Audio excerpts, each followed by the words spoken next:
Blind Spot. Part 1. The Quiet Pool. The stalker known as Skops trudged along the edge of the swamps, where the morning fog lay so thick it seemed one could cut it with a knife. The Skops disliked the swamps. Damp, filthy, and always the chance of stepping into some quagmire or stumbling upon an anomaly hidden beneath the water. But it was information, bought for a couple of cans of stew from a talkative rookie at Skadovsk, that led him here. The rookie had sworn he'd seen a strange glow in this sector, resembling the rare Heart of the Oasis artifact, only not green, but blue. A blue heart. Skops had never even heard of such a thing, but if it were true, such a find could set him up for a long time. Skops wasn't one to chase phantoms, but he was experienced and cautious. He knew the zone, sometimes through surprises where one least expected them. His well-worn Wind of Freedom jumpsuit was damp with dew, and the old Makarov pistol at his belt felt unpleasantly cold against his side. The artifact detector was silent for now, but Skops was in no hurry. In the swamps, haste was a direct path to a communal grave of mire and reeds. He moved along an old, half-submerged causeway that had once, apparently, separated these swamps from drier land. Now, only scattered concrete slabs protruded from the water like the teeth of a drowned man. Suddenly, his detector emitted a short, hesitant beep. One, then another. The signal was weak, intermittent, but it was there. And it was coming from somewhere to his right, from the depths of the reed beds, where the water pooled in a particularly thick, dark green sludge. Skops stopped. The place was nasty. The reeds stood like a solid wall. Visibility, 0. A perfect spot for a bloodsucker ambush or something worse, but the signal, it was alluring. He pulled a long pole from his backpack, one he usually used to probe the ground in marshy places, and began to move cautiously into the reeds. Each step made a soft, squelching sound underfoot. The air was heavy, smelling of rot and slime. After a few dozen meters, he emerged into a small, relatively dry clearing, hidden in the very heart of the reed beds. A single, gnarled tree grew in the middle of the clearing, and beneath its roots, in a hollow, Skops saw what made his heart beat faster. There, in the semi-darkness, a blue light shimmered. Not bright, but steady and pure, like the sky on a clear day. It was an artifact. It lay on a bed of moss, and its shape indeed resembled the Heart of the Oasis, a multifaceted crystal pulsating with light. Skops slowly approached. The detector now beeped confidently, indicating a strong anomalous field around the find, but there were no visible anomalies nearby. Strange. He had already reached out his gloved hand to take the artifact when he heard a soft cough behind him. Skops spun around sharply, drawing his Makarov. At the edge of the clearing, leaning against a tree trunk, stood a man. An old man. He was dressed in a faded, patched jacket and old army trousers. He held no weapon, only a long, gnarled stick he leaned on. The old man's face was covered in deep wrinkles, and his eyes were cloudy, almost white. He was blind. "Not so fast, good man," the old man said in a quiet, creaky voice. "Not all that glitters is gold, especially here in the quiet pool." Skops didn't lower his pistol. A blind old man in the heart of the swamps, next to a unique artifact? This was too suspicious. "Who are you?" Skops asked hoarsely. "And what are you doing here?" "They call me Ded Yefim." The old man smiled faintly with the corners of his lips. "And I live here. For a long time. This pool is my home." "Live? Here?" Skops couldn't believe his ears. And where else would a blind old man live in the zone, if not where no one bothers him? Yefim shrugged. "And you, I see, have come for the Bog Spark." He nodded towards the artifact. "Many come for it, but not all leave. Scops. Bog Spark? Scops asked again. So you know what kind of artifact this is? I know. Yefim nodded. It's beautiful, yes. It glows, only there's no use from it. But it can cause great harm. It attracts. Not just fortune seekers like you, but others. Those who live in the slime, in the dark. The masters of these places. Scops frowned. What other masters? Those you don't see, but they see you very well, Yefim answered enigmatically. This Bog Spark, it's like bait for them, a beacon. As long as it lies here, they are calm, but if you take it, expect guests, and not always pleasant ones. Scops looked at the artifact, then at the blind old man. Something in his words made him listen. The old man didn't look dangerous, but his voice carried a kind of ancient wisdom, a knowledge of these places inaccessible to an ordinary stalker. And so, you suggest I leave it here? Scops asked with disbelief. I'm not suggesting anything. Yefim shook his head. It's your business. You can take it. Maybe you'll get it out. Or maybe not. I'm just warning you. The quiet pool doesn't like to be disturbed. And the Bog Spark, it's its heart.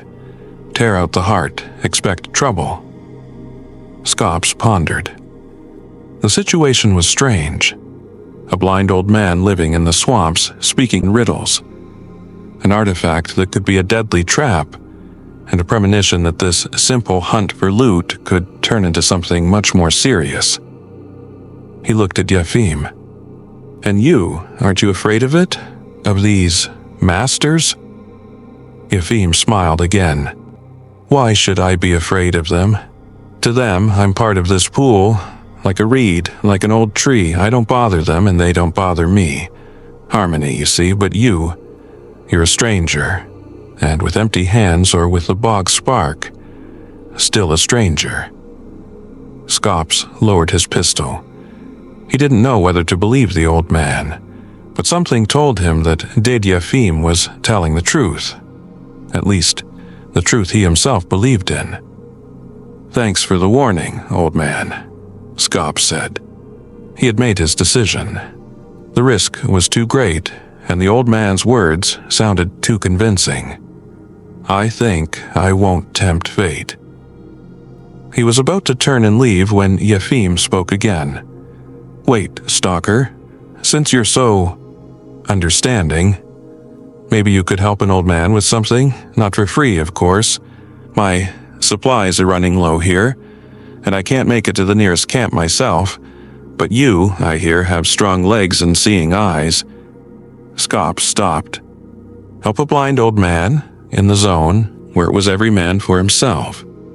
That wasn't his style. But something about this Yefim. Something commanded respect, and perhaps this was a chance to learn more about these swamps, about their secrets. What's the job, old man? He asked. Oh, just a small thing. Yefim waved his hand. Need to go to a place not far from here. Got an old stash there. Pick up a few things, and for that, I'll show you a path, a safe one, and maybe tell you a bit more about these swamps, about what's truly valuable in them, and it's not the Bog Spark, believe me. Scops looked at the old man, then at the shimmering artifact he had just refused. A new, unexpected offer, a new mystery, a new adventure. A simple stalker life as it is, with its choices, dangers, and unexpected encounters. Part 2. The Path of Whispers. Scops didn't hesitate for long. Ded Yefim's offer was unexpected, but it held either a catch or, conversely, a hidden opportunity. A blind old man surviving in the heart of the perilous swamps must have known these places like no other. And if he was willing to share his knowledge in exchange for a simple service, why not? Besides, Scops had already spent time and effort to get to this quiet pool. He didn't want to leave completely empty-handed. All right, old man. Scops finally said. "Show me where to go, but if this is some kind of clever trap of yours—" "I'm too old for traps, Sonny." Yefim chuckled good-naturedly. "Why would I want to trap you? Not much meat on you, and it seems you haven't gathered much loot yet. No, this is all fair and square. You do me a service, I give you a path and a couple of tips that might save your life." He straightened up, leaning on his gnarled stick. "You need to go north from here, about half a verst. You'll find an old barge there, half sunk. In the hold I have a small stash.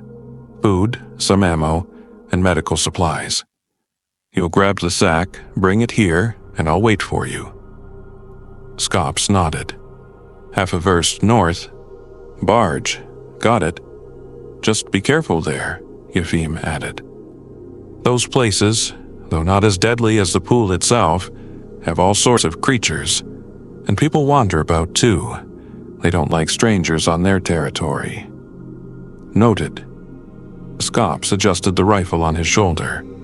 "Wait here, old man. I'll try to be quick." He glanced one more time at the Bog Spark shimmering under the tree roots, then resolutely turned away and headed in the direction Yefim had indicated. Getting out of the reed beds proved easier than getting in. Scops tried to move as quietly as possible, listening to every rustle. Yefim's words about masters and people lingered in his mind. The area around the quiet pool was indeed gloomy. Stunted, gnarled trees covered in slime and moss, boggy ground interspersed with patches of stagnant water that reeked of decay.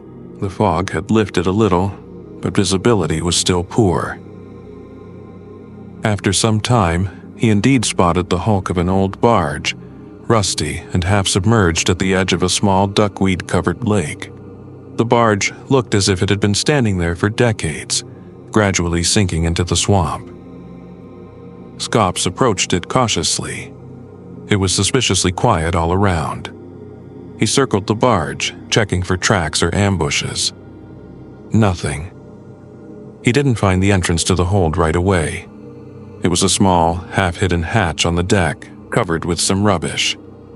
Prying it open, Scops shone his flashlight inside. A ladder descended into darkness, from which wafted a smell of dampness and must. "Well, here goes nothing," he muttered and began to descend. The hold was small, cluttered with some old equipment and crates. In the corner, as Yefim had said, lay a canvas sack, tightly tied with a rope. The Scops picked it up. The sack wasn't too heavy. He was about to climb back up when his attention was caught by a faint, barely audible sound. It sounded like a whisper, or the rustling of something dry. Scops froze, listening intently. The sound was coming from the far corner of the hold, where the darkness was thickest. He slowly pointed his flashlight beam there. In the corner, among rusty chains and pieces of wood, he saw a nest. Large, haphazardly woven from branches, rags, and some bones. And in the nest, something dark and shapeless was stirring. And then, from this dark mass, several pairs of small red, coal-like eyes stared back at him. "Son of a..." Scops breathed out. "Blind dog pups?" No, these were smaller, and they moved differently, more smoothly, almost like snakes.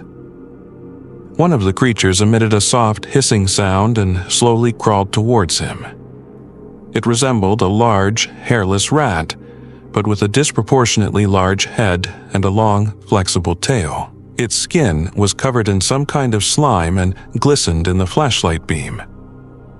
Scops realized that these were the masters Yefim had spoken of, or at least their young, and he, it seemed, had walked right into their lair. He slowly backed towards the ladder, keeping his eyes on the creatures. There were several of them, 5 or 6. They weren't attacking, but they watched his every move with their red eyes. "Easy now, friends," Scops muttered. realizing the foolishness of his words. He reached the ladder and quickly climbed up to the deck. Scrambling out of the hatch, he immediately slammed it shut, and just to be sure, wedged a heavy piece of metal on top. His heart was pounding. So much for a small thing. Ded Yefim, it seemed, had omitted certain details about his stash. Or did he genuinely not consider these creatures a serious threat? Skops jumped off the barge onto the shore and quickly headed back towards the quiet pool. He clutched Yefim's sack of supplies tightly. Caution was a luxury he couldn't afford now. He wanted to get out of this cursed place as soon as possible. When he returned to the clearing, Ded Yefim was sitting in the same spot under the gnarled tree and seemed to be dozing. "I'm back, old man," Skops said, trying to catch his breath. "Here's your sack." Yefim opened his cloudy eyes. "Quick, you were. I was starting to think you'd lingered on the barge. Liked it there?" There was a hint of a smirk in his voice. "Loved it," Skops replied grimly. "Especially your pets. Nearly had me for dinner." "Ah, you mean the scurriers?" Yefim chuckled. "They're harmless if you don't bother them. Just curious. I feed them sometimes, so they've gotten used to it. Don't worry, they won't leave the hold. They're afraid of the light." Skops looked at the old man suspiciously. Scurriers? Harmless? Something told him the old man was still holding back. "All right, old man, I've done my part of the deal," Skops said. "Now it's your turn, the path and the advice." "You'll get your path and advice." Yefim nodded. He rummaged in the brought sack, took out a piece of dried meat and a hunk of bread, and began to chew slowly. Skops waited patiently. "So listen up, sonny," Yefim finally said after chewing. "The path I told you about starts right after that old causeway you took to get here. You'll see a fallen tree there, a large hollow in it.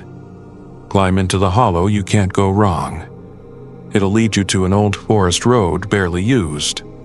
Follow it, and you'll reach Cordon without too much trouble, unless you go looking for it yourself." Skops memorized it. Fallen tree, hollow. "And the advice? My advice is simple." Yefim continued, his face growing serious. "You refused the Bog Spark. And you did right. The zone's power isn't in trinkets like that, nor in those that glitter on the surface. The real treasures of the zone, they are invisible to the eyes. They are in the silence, in the whisper of the wind, in the breath of the earth. Learn to listen, stalker. Not just with your ears, but with your heart. And then the zone perhaps will reveal its true secrets to you. Or perhaps not. She's a capricious lady." He fell silent, gazing somewhere into the distance with his unseeing eyes. Skops also remained silent, mulling over his words. There was something in them, a simple yet profound truth. "Thanks, old man," he finally said, "for the path and for the advice." "Don't mention it," Yefim waved his hand. "Be on your way now. It'll be dark soon. And at night, it's not just curious scurriers you might find around here." Skops nodded. He looked once more at the old man, the Bog Spark shimmering under the tree, the one he hadn't taken. Then he turned and walked towards the edge of the clearing. He found the fallen tree in the hollow, just as Yefim had said. He crawled through it, and indeed found himself on an overgrown, barely visible forest road. He started along it, and the swamps were left behind. But Ded Yefim's words and the image of the blind old man living in harmony with this dangerous place remained in his memory for a long time. As did the feeling that he had touched a secret of the quiet pool, something far more significant than just a rare artifact. He didn't know if he would ever return to the swamps, but he knew for sure that this foray, which had begun as a simple hunt for loot, had become something more for him. It had become another lesson in survival, and a lesson in listening. Listening to the silence and to the whispers of the zone. Part 3. Echoes of Silence. The forest road, as Ded Yefim had promised, indeed turned out to be relatively safe.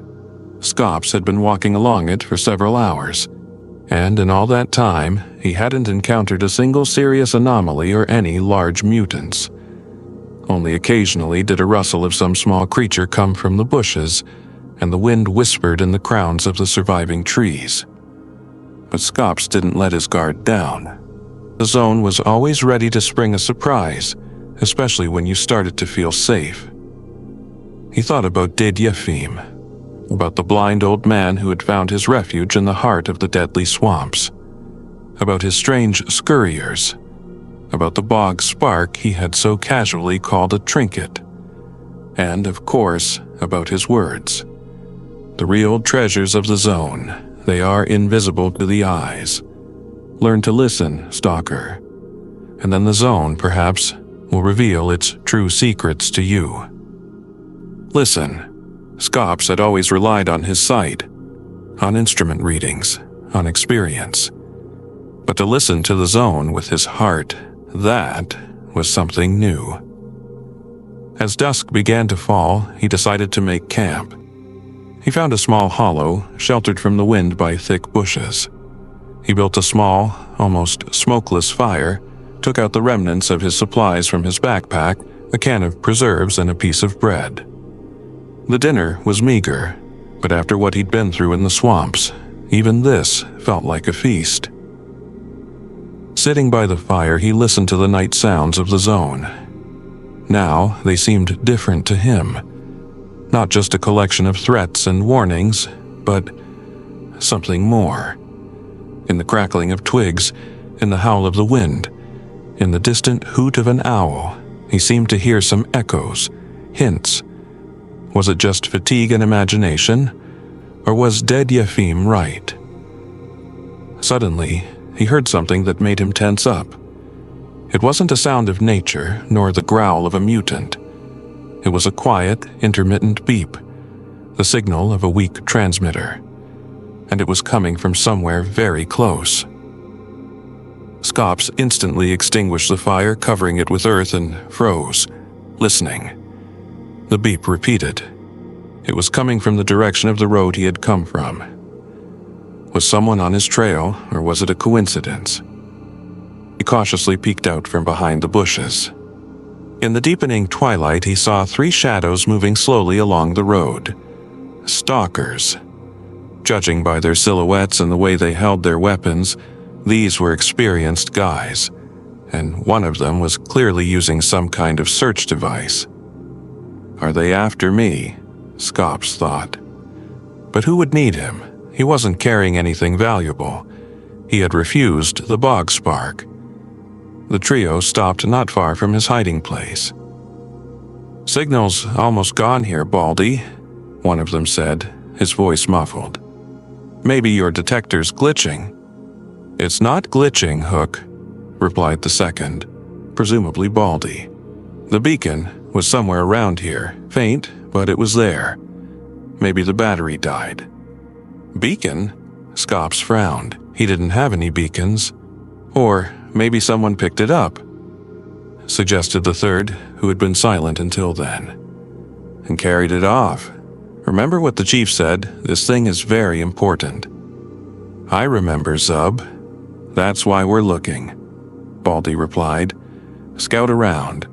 Maybe we'll find some tracks." The stalkers began to spread out, examining the sides of the road. Skops realized they weren't looking for him. They were looking for something else, something that had been here and then disappeared. And this beacon, and then it hit him. Ded Yefim's sack. He hadn't checked what was in it besides food and ammo. What if Yefim had asked him to retrieve not just supplies? What if that sack contained what these stalkers were so desperately searching for? Scops cautiously felt the sack lying next to him. At the bottom, under a layer of rags, he felt something hard, oblong, wrapped in oiled paper. It clearly wasn't food. The stalkers were approaching his hollow. He had to decide something, come out and try to negotiate. But negotiating with guys like these was usually pointless. They'd take what they needed, and him, in the best-case scenario, they'd just knock out and leave. And then Scops remembered Yefim's words. Learn to listen, stalker, and then the zone, perhaps, will reveal its true secrets to you. He closed his eyes and tried to concentrate, to cast aside fear, calculation, logic. Just listen. Listen to the forest, the wind, the silence between the sounds. And he heard it. A barely perceptible, low-frequency hum coming from somewhere to his left, from the depths of the forest. Such a hum was often emitted by burners or electros before they activated. But this one was different, more steady, and he also felt a slight vibration in the ground beneath him. He opened his eyes. The stalkers were already a few steps from his hiding place. Someone's been here, fresh campfire. One of them, Zub, shouted, noticing the covered embers. Scops knew there was no time. He grabbed his rifle and without aiming, fired a short burst over the stalkers' heads towards the forest from where the hum was coming. "Get down!" Baldy yelled, and all three of them hit the dirt. And in the next second, Itty rolled out of the forest, breaking bushes and young trees. A huge, bristle-covered mutant boar, blind, but with an incredible sense of smell. A pseudo-flesh. Only this one was twice the size of the usual ones. It was charging straight at them, enraged by the shots. The stalkers opened fire chaotically, but the bullets just bounced off the monster's thick hide. Scops didn't wait to see how this encounter would end. While the trio was busy with the pseudo-flesh, he slipped out of his cover and bolted, not along the road, but deep into the forest, in the opposite direction. Behind him, he heard gunshots, the furious roar of the mutant, and human screams. He didn't look back. He ran for a long time until his lungs burned with fire. Finally, he stopped, leaning against the trunk of an old pine tree trying to catch his breath. There seemed to be no pursuit. When he had recovered a little, he took out that very package from the sack. He carefully unwrapped the oiled paper. Inside lay a small, oblong metal case. Opening it, Scops saw several glass ampoules with some clear liquid, neatly arranged in velvet nests, and a small folded piece of paper. On the paper, a few words were written in a clumsy hand. "This is for the sickness, not for sale, for those whose souls are not yet blind. Yefim." Scops stared at the ampoules. A cure for the gray sickness? A real thing, not those useless poultices sold at S.T.A.L.K.E.R. And Ded Yefim, the blind old man living in the swamps, was its keeper. He had entrusted it to him, Scops, a simple stalker who hadn't even taken his Bog Spark. Scops smirked. So much for just supplies. And those three were probably hunting for this very medicine. And the beacon was on the case. He remembered Yefim's words again. The real treasures of the zone, they are invisible to the eyes. Scops carefully put the case back into the sack. He didn't know yet what he would do with this medicine, but he knew for sure that it wasn't for sale. It was for those whose souls were not yet blind. He looked up at the sky, where the first stars were already beginning to appear. The zone had taught him another lesson. And it wasn't a lesson in survival. It was a lesson in something more. He adjusted his backpack and walked on into the unknown. But now, he wasn't just walking. He was walking, listening, to the silence, to the echoes, to his own soul. And this was only the beginning. of his true journey in the zone.